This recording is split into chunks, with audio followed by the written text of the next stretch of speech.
और चलिए बड़ी खबर खूंटी से है, जहां मंत्री के करीबियों को गोली मारी गई है। मुखिया दसई मुंडा को भी गोली मार दी गई है। बाइक पर सवार लोगों ने गोली मारी और मंत्री नीलकंठ सिंह मुंडा के ये सभी करीबी हैं जिन्हें गोलियां मारी गई हैं। बीजेपी के सक्रिय कार्यकर्ता हैं दसई और घायल मुखिया को रिम्स भेज दिया गया है। नक्सली घटना से भी इनकार नहीं किया जा सकता इस पूरे वाकये को देखते हुए। तो खूंटी से बड़ी खबर है, जहां मंत्री के करीबियों को गोली मारी गई है। हालांकि इसमें कहीं ना कहीं आशंका ये जताई जा रही है कि नक्सलियों द्वारा ये काम किया गया होगा, फायरिंग की गई होगी। बाइक पर सवार कुछ लोगों को देखा गया है जिन्होंने गोलियां बरसाई हैं। मंत्री नीलकंठ सिंह मुंडा के करीबी बताए जा रहे हैं दसई, जो कि मुखिया हैं। फिलहाल उन्हें रिम्स भेजा गया है। और रिम्स की बात चल रही है तो सबसे बड़े अस्पताल के तौर पर रिम्स को जाना जाता है, लेकिन वहां मानवता शर्मसार करने वाली घटना सामने आई है। रिम्स के ऑर्थो वार्ड के कॉरिडोर में मानसिक रूप से विक्षिप्त एक महिला से जानवरों जैसा सलूक करने का वीडियो वायरल हुआ है।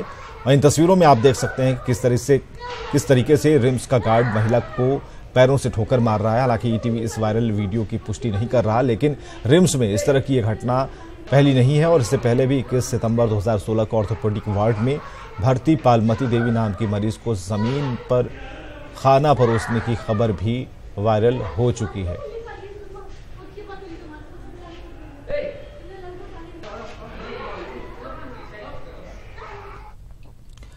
और धनबाद में एक बार फिर दहेज दानवों की करतूत सामने आई है। घटना सुदामाडीह थाना क्षेत्र की है, जहां शादी के महज 1 साल के भीतर ही दहेज के लालची ससुराल वालों ने पहले तो अपनी नई नवेली बहू को प्रताड़ित करना शुरू किया और फिर उसके साथ बेरहमी से मारपीट की, दवा खिलाकर बेहोश किया। इतने से भी जब ससुराल वालों का मन नहीं भरा तो दरिंदगी की हद पार करते हुए बहू के हाथ पैर के नाखून उखाड़ दिए गए, सड़क पर उन्हें फेंका गया। पीड़िता को इलाज के लिए पीएमसीएच में भर्ती करा दिया गया है। फिलहाल पुलिस ने आरोपी पति और ससुर को गिरफ्तार किया और पूरे मामले की पड़ताल में जुटी है।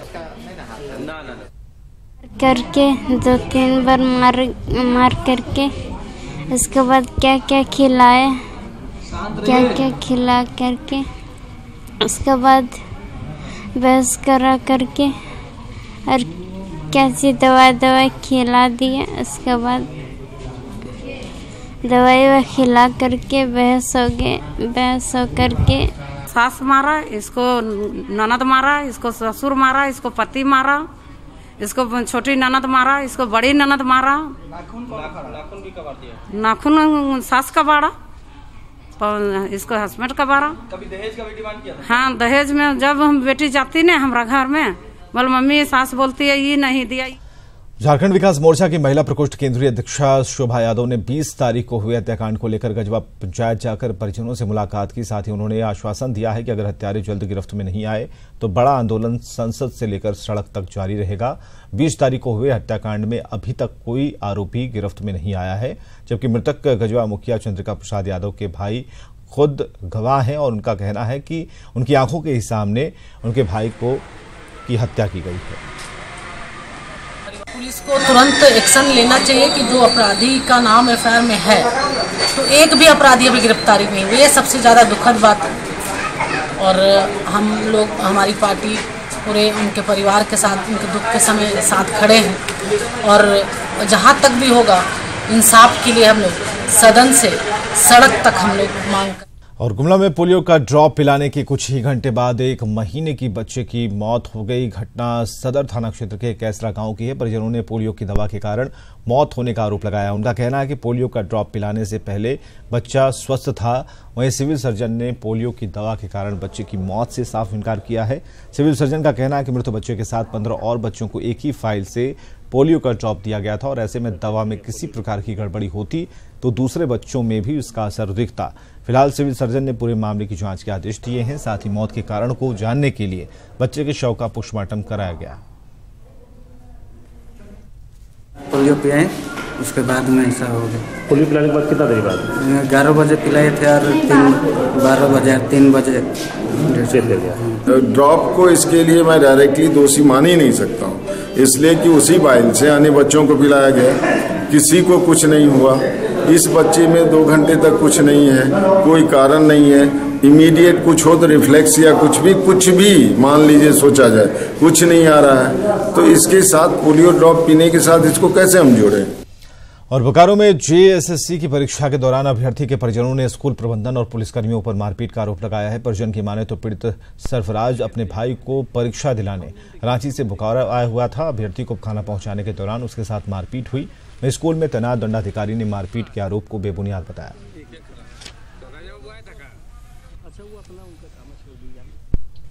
और लातेहार में पुलिस ने भारी मात्रा में विस्फोटक, पिस्टल और 90 जिंदा कारतूस बरामद किए हैं। सभी विस्फोटक और हथियार माओवादियों के बताए जा रहे हैं। पुलिस का ये हथियार कारू थाना क्षेत्र के चेपरू जंगल में चलाए जा रहे सर्च अभियान के दौरान मिला और पुलिस इसे अपनी अहम कामयाबी मान रही है।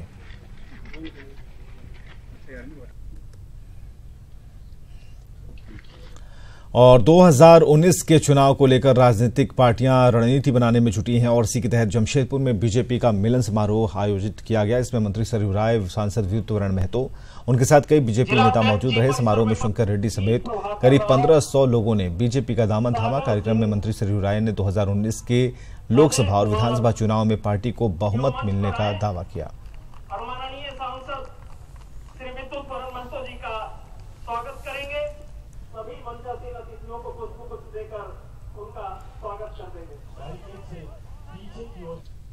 और झारखंड में कुर्मी समाज को अनुसूचित जनजाति में शामिल करने की मांग को लेकर आंदोलन तेज हो गया है। कुर्मी विकास मोर्चा ने सरकार को 1 महीने की मोहलत देते हुए कहा कि अगर सरकार उनकी मांगें पूरी नहीं करती तो पूरे राज्य में आर्थिक नाकेबंदी की जाएगी।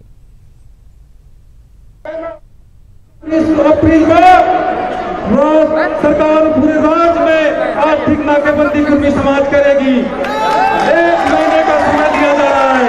1 महीने के अंदर सरकार अभिलंब कुर्मी जाति को इसमें शामिल करने का अनुशंसा कैबिनेट में करके भेजे। किया आप लोगों ने आज ये प्रण लिया है एक संकल्प के साथ कि कुर्मी को अनुसूचित जनजाति की सूची में शामिल करना होगा। सूची में 100 से ज्यादा संख्या में लोग सूचीबद्ध हुए, तब एसटी एससी ये अलग अलग नहीं था, ये अदर ओबीसी बोल के अलग नहीं था, सभी एक में थे और 100 से ज्यादा की तादाद जातियों की संख्या इसमें थी।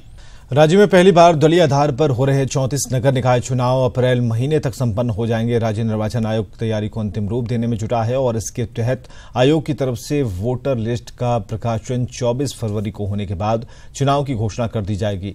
राज्य निर्वाचन आयोग के सचिव ज्ञानेंद्र कुमार की माने तो भारतीय निर्वाचन आयोग की तरफ से जारी नए मतदाता सूची का विखंडन का काम जिला स्तर पर किया जा रहा है। हमारी जो संवैधानिक बाध्यता है कि अभी जो गठित नगर निकाय हैं उनका कार्यकाल समाप्त होने के पूर्व हमको नया निर्वाचन करा लेना है। इस प्रकार जो अभी तक की गठित नगर पालिकाएं हैं उनका कार्यकाल मई के शुरुआत में समाप्त हो रहा है, तो हम अप्रैल तक अपना निर्वाचन कार्यक्रम समाप्त कर लेने के लिए कटिबद्ध हैं। और रामगढ़ में भारत मुंडा समाज के सम्मेलन में पूर्व मुख्यमंत्री अर्जुन मुंडा शामिल हुए और इस मौके पर अर्जुन मुंडा ने कहा कि राज्य के लिए जो पहला नक्शा बना था वो मुंडा समाज के ही मरांग गोम के जयपाल सिंह मुंडा के समय में बना था और इस राज्य की बुनियादी ताकत वही नक्शा है। अर्जुन मुंडा ने कहा कि मुंडा समाज के लोगों को सजग रहने की जरूरत है और हर एक व्यक्ति को सुरक्षा देना राज्य की सरकार की जिम्मेदारी है।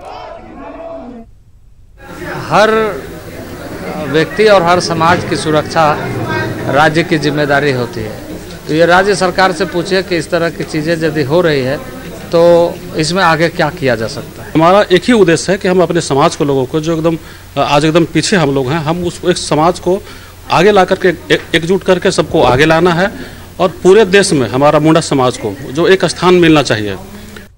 और गुमला में सरकार की तरफ से दिए जा रहे सामाजिक सुरक्षा पेंशन योजना की कलई खुल गई है। जिले में सैकड़ों ऐसी वृद्ध महिलाएं हैं जिन्हें पेंशन नहीं मिला और कुछ महिलाएं ऐसी भी हैं जिन्हें पिछले कई सालों से पेंशन नहीं मिल रहा और ऐसे में उनके सामने भुखमरी की स्थिति है। मिलत रहे वो नहीं मिले तो का भूखे मर जाऊं। पेंशन मिलत रहे? हाँ, आगे मिलत रहे? आगे मिलत रहे। हाँ। चलो पौधे पौधे से चावलों नहीं मिले, पैसों नहीं मिले, कैसे गड़बड़ा जा है। 100 से बेसी हो गए बुढ़िया। हैं? 100 से बेसी पौधे पौधे थे। नहीं भेटाला? नहीं, ना पैसे मिले ना चावल मिले, कुछ नहीं। जो जनता दरबार के माध्यम प्रशासन आपके द्वार माध्यम से हम लोग तो स्पॉट पर जाकर वहीं पर सैंक्शन देकर उन लोगों को पीपीओ वगैरह हम लोग दे रहे हैं। लेकिन इसके अतिरिक्त हम लोग सभी प्रखंड विकास पदाधिकारी और अंचल अधिकारी को आदेश दिया है कि वो लोग भी स्वयं गांव में जाके कैंप करें, दरबार करें। सामाजिक समारोह का आयोजन समाज के विकास के लिए होना चाहिए, राजनीतिक लाभ के लिए नहीं। रांची के हनुमा मैदान में तेली समाज द्वारा आयोजित सामूहिक विवाह समारोह में सीएम रघुवरदास ने ये बातें कही। समारोह में आर्थिक रूप से कमजोर 21 जोड़े एक साथ विवाह के बंधन में बंधे और इस मौके पर सीएम रघुवरदास ने तेली को आरक्षण देने की मांग का समर्थन किया। साथ ही बेटा बेटी में फर्क नहीं करने की अपील की। और आपको बताएं कि गरीब बेटी की शादी के लिए सरकार की ओर से मुख्यमंत्री कन्यादान योजना के तहत 30,000 की मदद दी जाती है। वहीं सामूहिक विवाह के आयोजनकर्ता को प्रति जोड़े 1,000 रुपए की प्रोत्साहन राशि दी जाती है।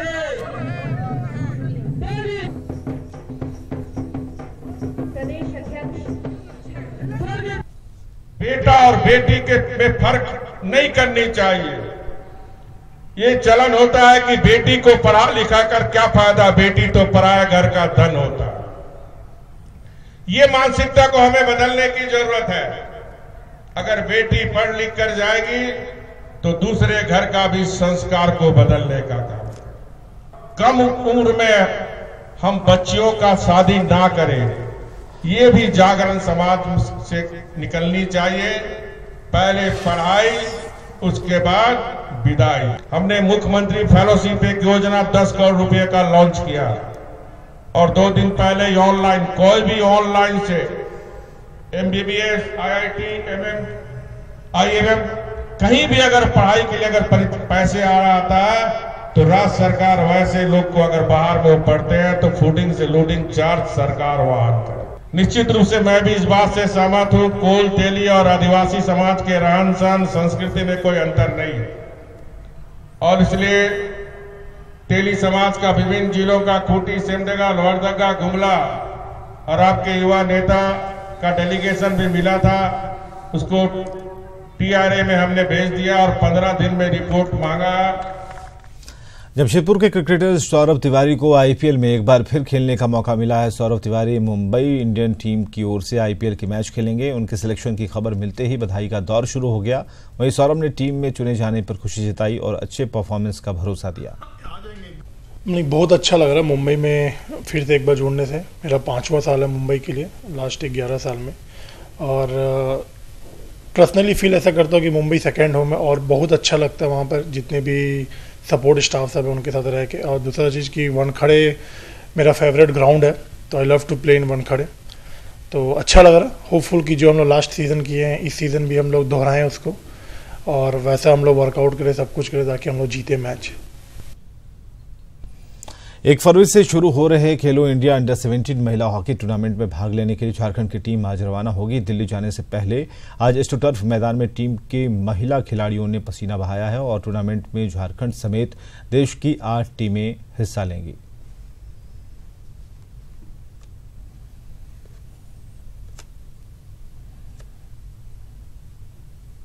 एम रहेगा कि हमारा परफॉर्मेंस अच्छा हो ताकि झारखंड का नाम और आगे बढ़ सके। विनर बनेगा। कोशिश है कि झारखंड विनर बने। वहाँ टॉप की टीम रहेगी सभी कोई। देश भर की कितनी टीमें हैं? देश भर की 8 टीम है, पार्टिसिपेट कर रहे हैं।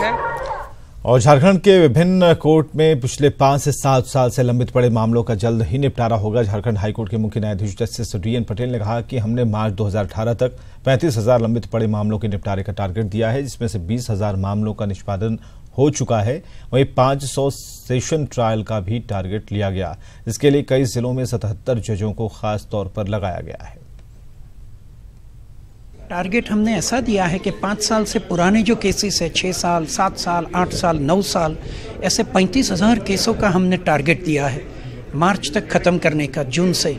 इसमें से 20,000 से ज़्यादा मैटरें चल गई है। वो इसकी पूरी डिटेल झारखंड हाईकोर्ट की वेबसाइट ऊपर है। 20,000 मैटरों में कौन से जज ने कौन से डिस्ट्रिक्ट में कौन सी मैटर में क्या ऑर्डर किया, सब वेबसाइट ऊपर आप 20,000